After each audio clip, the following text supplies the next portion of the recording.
Qui hagi viatjat a Nova York o Londres segurament haurà passat pel barri xinès d'aquestes grans ciutats. De sobte, al tombar d'un carrer es té la sensació d'estar entrant en un altre país.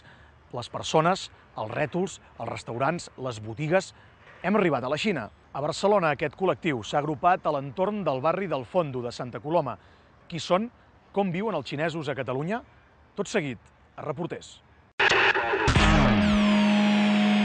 Que no toquin el gènere, Està prohibit tocar, que no, és que toquen molt el gènere, són molt propensos a tocar-lo tot. Y la gente de China, pues, comer y vivir y ya está. Actualment, arreu de Catalunya i sobretot a Barcelona, trobem comerços d'electrònica barata, restaurants xinesos i magatzems de roba a baix cost. Al capdavant d'aquestes botigues hi estan persones de parla mandarina, però on viuen la majoria de xinesos? L'equip de reporters va marxar cap al barri de Fondo de Santa Coloma de Gramenet. Allò és un altre món, no sembla una ciutat de Catalunya. Sembla un barri típic de la Xina, botigues especialitzades en gastronomia xinesa, autèntics restaurants orientals i molts xinesos. Caminant pel barri ens vam trobar amb aquesta gestoria. S'encarrega d'ajudar les persones xineses a legalitzar la seva situació a Catalunya. Aquí tothom sap català. Així, poden fer de mediadors entre l'administració pública i els nouvinguts en aquest barri de Santa Coloma. El problema principal és que no entenen ni el català ni el castellà. Per això cal que alguna empresa s'encarregui de fer-los un cop de mà a l'hora d'entendre els papers del lloguer dels pisos o dels contractes laborals. Ell és Anye Haobo, però ja s'ha occidentalitzat el nom. Ara es diu Cristian. Amb ell vam recórrer part del barri mentre ens explicava com va arribar a Catalunya. Quan fa que estàs aquí a Catalunya? Jo, 2 anys. 2 anys? Sí. I parles molt bé el català? Amics que ensenya perquè coneixen molta gent espanyola i tal. Ens trobem que aquí tot està en xinès. Els cartells de les botigues, els anuncis ofertant pisos, fins i tot circula un diari escrit en la llengua mandarina que s'ha dit a Catalunya amb tota la informació de la Xina. El típic mercat de Fondo de Santa Coloma també ha hagut de canviar davant d'aquest allau de persones. Algunes paradetes han decidit posar els cartells en xinès, però no precisament per incitar a comprar els seus productes.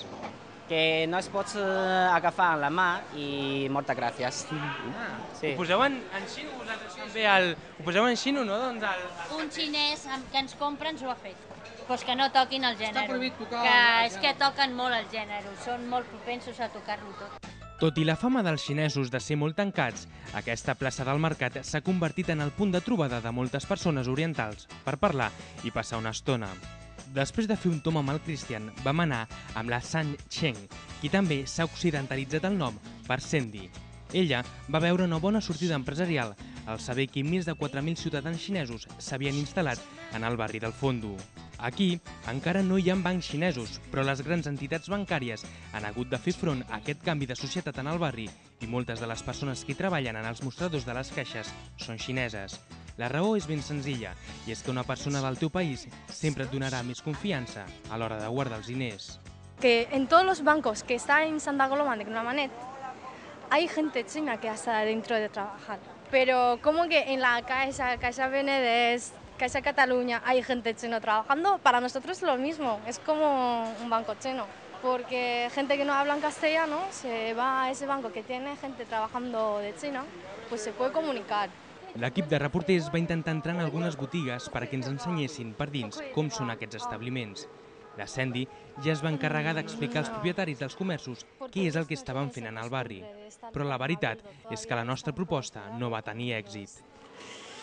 Costumbres de China. Todavía no están tan abiertos como gente de Europa. Lo más importante es que no hablan castellano. Mucha problema comunicatoria. Entonces no tiene mucha confianza con la gente. La dita popular diu que hi ha gent que treballa com xinesos. La Sandy ens ho va confirmar i ens va dir que aquí les persones que venen ho fan per treballar moltíssim i poder tenir una bona economia. En España hay una palabra, es trabajar como un chino, ¿verdad? Entonces, claro, todo el mundo quiere ganar un poco más y ese dinero no puede perder. Hay que dejarle un banco de confianza. Vam continuar caminant per aquest barri de Santa Coloma i ens vam adonar que hi havia molts immobles a la venda.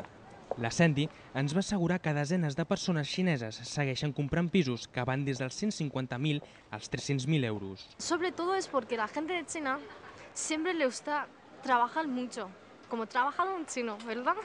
Trabajan mucho y guardar ese sueldo, lo que han ganado, y en un punto coge todo ese dinero a comprar una cosa que ellos se parecen que tiene mucho valor, por ejemplo los pisos.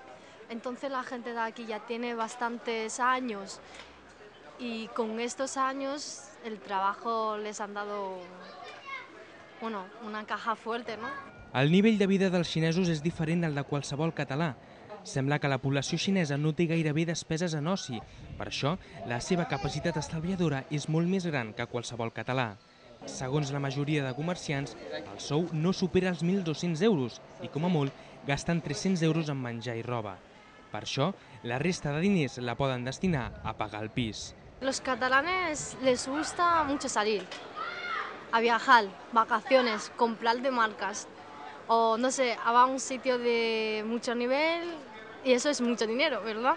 Y la gente de China pues comer y vivir y ya está. Y luego cuando tenga una cantidad de dinero, si no es suficiente, pues se puede prestar con los amigos que son familias de aquí. Y bueno, con esa cantidad ellos pueden comprar lo que quieran. Pero claro, eso es mucho tiempo y pueden hacer muchas cosas.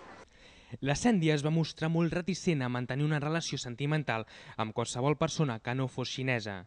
Segons ella, els catalans no ajudem a les tasques de la llar i mai convidem a l'hora d'anar a algun restaurant. És curiós, però aquesta afirmació la va fer mentre preníem alguna cosa en un bar del barri. Los chicos chinos en casa hacen comidas, hacen de todo. Y cuando sale, ellos siempre pagan. Y los españoles no. Cuando salimos, tú pagas tu parte y yo tengo que pagar mi parte. Y eso no es bueno para mí. L'Ajuntament de Santa Coloma de Gramenet veu amb bons ulls aquesta convivència que es dona a Fondo. Segons ells, és un bon exemple del món global en el qual vivim. El que és cert és que aquesta zona s'ha convertit en el nou Chinatown de Catalunya, on el mandarí és la primera llengua que escoltem a l'hora d'arribar a aquest barri.